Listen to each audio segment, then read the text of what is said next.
The Great Arcanum. The secret of secrets. At the heart of every great mystical and religious tradition persists a secret, a great universal truth. The Great Arcanum, a great deep secret mystery. Throughout history, it has been expressly forbidden to reveal the secrets of the Great Arcanum to the public, for it was a heresy, a person who practiced or had knowledge of Hermetics.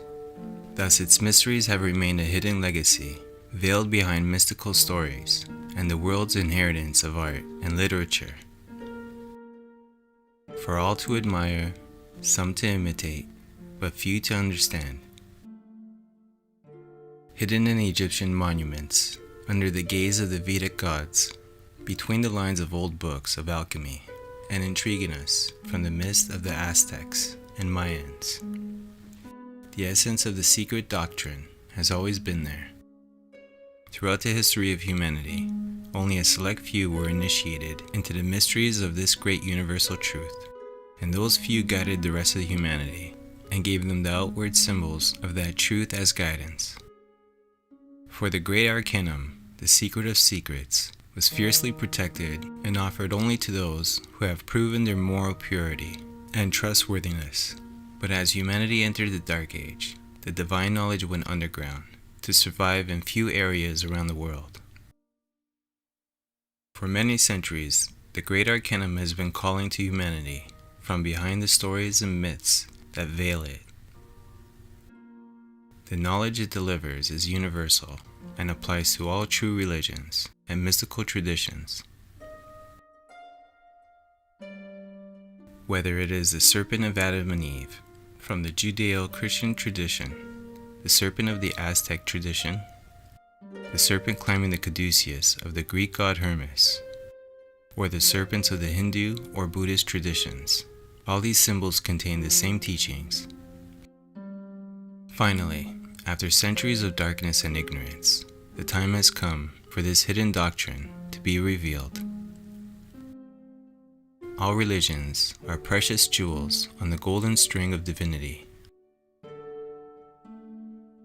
The word religion derives from the Latin root meaning union.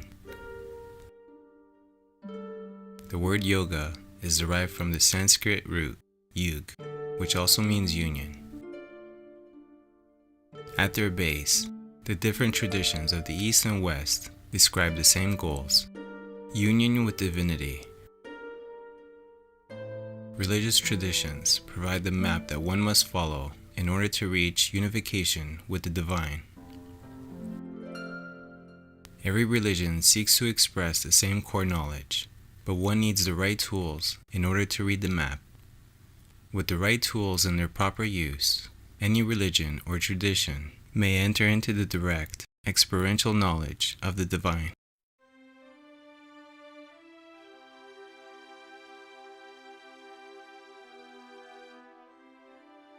It could be said then that there is truly one science, one path, but appearing with different names and faces. For narrow is the gate and straitened the way that leads to life, and they are few who find it. In Greek, the narrow path is called gnosis, which means knowledge.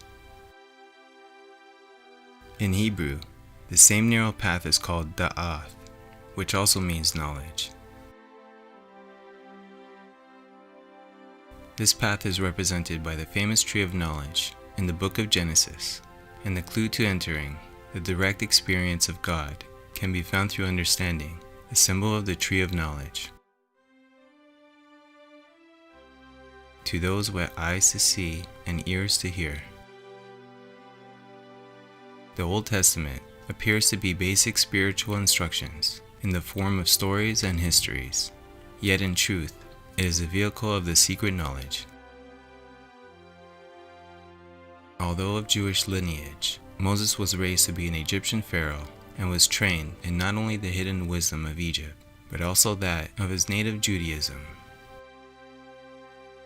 The civilization of ancient Egypt is amongst the longest lasting in the history of humanity and rich with immense knowledge in the ancient world. Judaism was directly influenced by two of the oldest civilizations on record, those of Sumeria and Babylonia, civilizations famous for their mystery schools. Schooled in the hidden teachings of these ancient traditions, Moses wrote the first 5 books of the Bible in Hebrew and in code, as was the tradition. Thus, every story and name contained in the books of Moses hides a deeper meaning. As it says in the mystical Hebrew book, the Zohar, the narratives of the doctrine are its cloak. The simple look only at the garment that is. Upon the narrative of the doctrine, more they know not. The instructed, however, see not merely the cloak, but what the cloak covers. The Bible is symbolic. The characters and events of the Bible are a cloak that veils a real message. The inner knowledge has been hidden, or in the case of Christianity, rejected entirely. The Bible, like all great religious books, has been interpreted literally. Even Jesus taught both a public and secret doctrine. To you, it hath been given to know the secrets of the reign of the heavens, and to these it hath not been given. Those who received the secret teachings were persecuted and forced to take the knowledge underground. As a result, the modern church has inherited merely the cloak. In addition, the Bible has undergone repeated editing by those without any knowledge of its secrets. Even though the modern Bible has been greatly disfigured, it is still infused with the ancient secret doctrine. However, the many levels of meaning hidden in the Hebrew letters are not visible in the modern language versions of the Bible. For example, the very first words in the Bible in Hebrew are Bereshit bara Elohim. The common literal translation is, "In the beginning God creates," but in the Hebrew translation found in the Zohar reads, "In wisdom Elohim creates." Elohim is a Hebrew word. The root El is Hebrew for God and is masculine. The feminine form for El is Eloah, which means goddess. Elohim is plural, thus meaning gods and goddesses, male and female.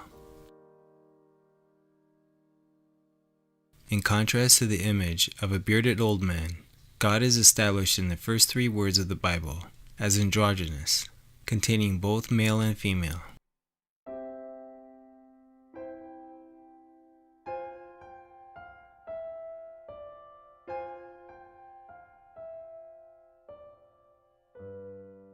The word Elohim has many meanings. In one sense, it refers to angels, the governors of creation.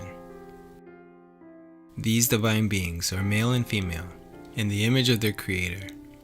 This is clearly illustrated in most ancient images of angels, showing them to have the attributes of both man and woman.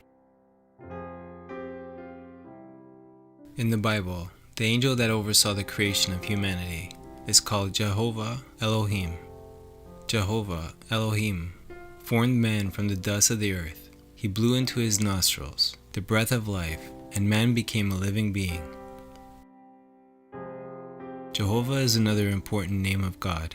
Jehovah is comprised of 4 Hebrew letters, Yod, He, Vav, He. Yod or Yah can be translated as male or phallus, Adam. Heva or Heve is female, mother or uterus, Eve. Even the name Jehovah contains both masculine and feminine forces. God created man in his own image. In the image of Elohim created he them, male and female created he them. The angel Jehovah formed man in his image, androgynous. And so, as recorded in the esoteric heart of all great religions, humanity, symbolized by Adam, was once androgynous, containing both male and female. Jehovah Elohim planted a garden in Eden in the east and placed there the man whom he had formed. Eden is a paradise of perfection. Eden is symbolic of the innocence and happiness that was once the natural state of humanity. The humanity of Eden was pure, knowing only goodness and virtue. As reflections of God, humanity embodied the 7 virtues of the soul.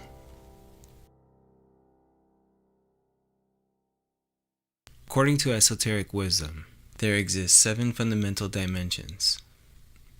Do you not know how Allah has created the 7 heavens, one above the other? The ascent and descent through these realms by the beings that inhabit them is represented in the Bible by Jacob's ladder. The Bible states that when Jehovah Elohim created Adam, he placed Adam in the Garden of Eden. Esoteric wisdom states that this is the 4th dimension, the world of vital energy. Though happy in its innocence, humanity as symbolized by Adam needed to grow spiritually. Thus Eve was separated from the body of Adam. Jehovah Elohim took one of the hermaphrodite's ribs, then closed up the flesh. Then Jehovah Elohim made a woman from the rib he had taken out of the hermaphrodite man. She shall be called woman, for she was taken out of the man. This process of separation presented symbolically in the Bible was gradual.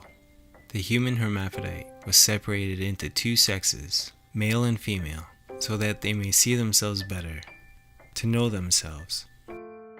Since that time, man and woman have sought to reclaim their missing unity, which is the root of the craving for sexual connection.